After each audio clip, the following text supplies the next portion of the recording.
Excellency Mr. Xi Jinping, President of the People's Republic of China.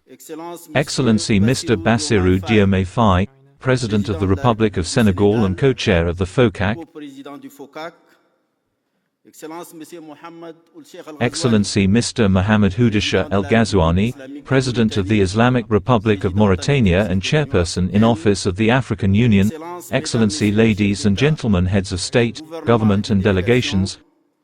Mr. Antonio Guterres, Secretary General of the United Nations, ladies and gentlemen ministers, distinguished guests, ladies and gentlemen.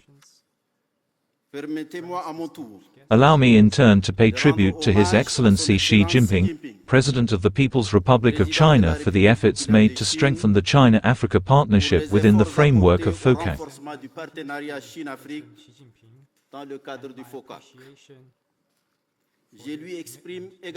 I also express to him on behalf of the African Union Commission and on my own behalf as well as to the Chinese government and people, our warm thanks for the warm welcome and the conditions for organizing our forum, the themes of which for its current session are to join forces to advance modernization and build a high-level China-Africa community with a common future.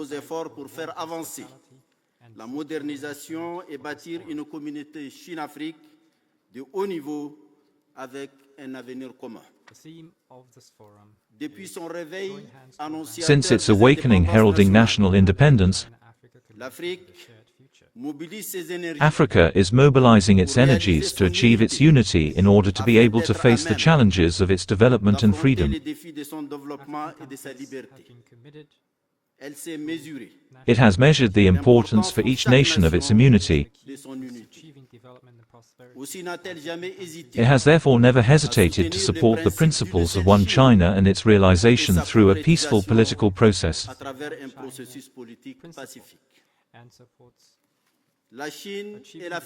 China and Africa have suffered for so long from similar challenges that have been the source of deep historical similarities.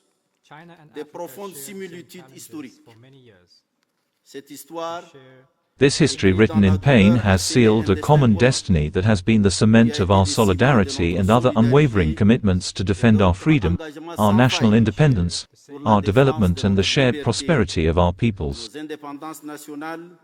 De notre développement et de la prospérité partagée de nos peuples. In your philosophy of solidarity with the peoples of the world and in particular with Africa, we welcome your initiatives of global security, global development and universal civilizations,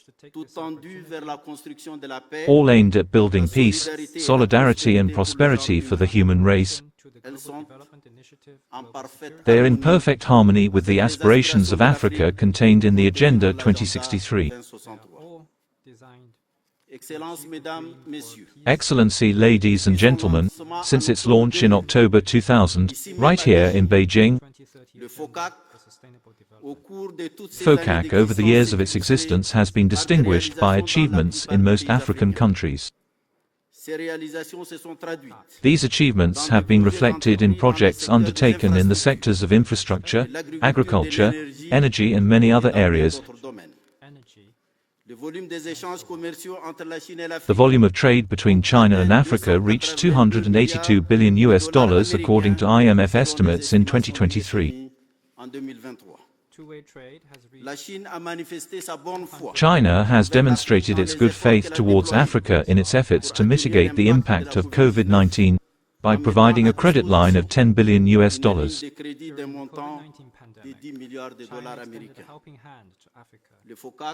FOCAC, since 2021, has been equipped with a new instrument, the China-Africa Vision 2035, which complements the ongoing projects whose agreements will soon be finalized.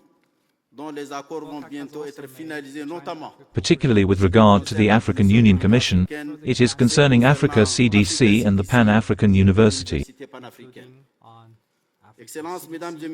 Excellency, ladies and gentlemen, the reduction of the debt burden is an urgent imperative for many African states to give the economy of these debtor countries a vital economic breath of life. économique vital. Il est également souhaitable It is also understate and in the context of our industrialization efforts, that the portfolio of private investments in Africa is sufficiently diversified to extend beyond the classic field of mining and energy resources. des ressources minières et énergétiques. À cet égard, je me réjouis In this regard, I am pleased to note that our efforts meet China's desire to make a decisive contribution to the modernization of the global South and therefore of Africa, for the emergence of a new innovative development model. l'émergence d'un nouveau modèle de développement innovant. J'en veux pour preuve, Monsieur le Président Xi Jinping, As proof of this, Mr. President Xi Jinping, I would like to point out the 10 new measures that you have just announced today. à l'ère de la quatrième révolution Finally, industrielle, in the era of the Fourth Industrial Revolution and at a time when the African Union has chosen to place the year 2024 under the theme of education, the issue of technology transfer arises acutely to improve African productive capacities and subsequently reduce the scale of our trade deficit. subséquemment l'ampleur de notre déficit commercial. Là aussi, Here too, the measures announced are going in the right direction and the African Union Commission warmly welcomes them. les salue chaleureusement. Excellences, Mesdames et Messieurs, Excellencies, ladies and gentlemen, guided by the attachment to their common fundamental values, l'Afrique et la Chine Africa and China remain committed to peace and security, the fight against poverty and for food and health sovereignty, souveraineté alimentaire et sanitaire, la protection de notre environnement the protection of our natural environment, the reform of the inequitable global political, diplomatic, financial and monetary system. inéquitable. Il n'y a pas meilleure voie que celle du There is no secrétaire better général. path than that of the Secretary General of the United Nations, who has just spoken about it. Sur ces vastes terrains, nous avons avec la Also, Chine on these vast grounds, we have deep convergences with China. partageons une We share a volonté common political will to strengthen our strategic partnership and make our contribution to the construction of a multilateralism of peace, freedom, respect and solidarity, far from extending hegemonic tendencies, recourse to force and interference in the internal affairs of loin states. des tendances hégémoniques, de recours à la force et aux ingérences dans les affaires intérieures des États. Notre ardent souhait Our ardent stand is often that such multilateralism be the foundation and the framework for the realization of the dream of humanity, celui de la construction d'une that of building a universal civilization of peace and shared prosperity. Pour l'accomplissement de cette ambition, To achieve this ambition, the African Union opens its arms wide to you, and to all partners sincerely motivated by the same motivations. je souhaite vivement que ce forum soit I sincerely hope that this forum will be an opportunity for a strong boost in this direction. Thank you for your kind attention.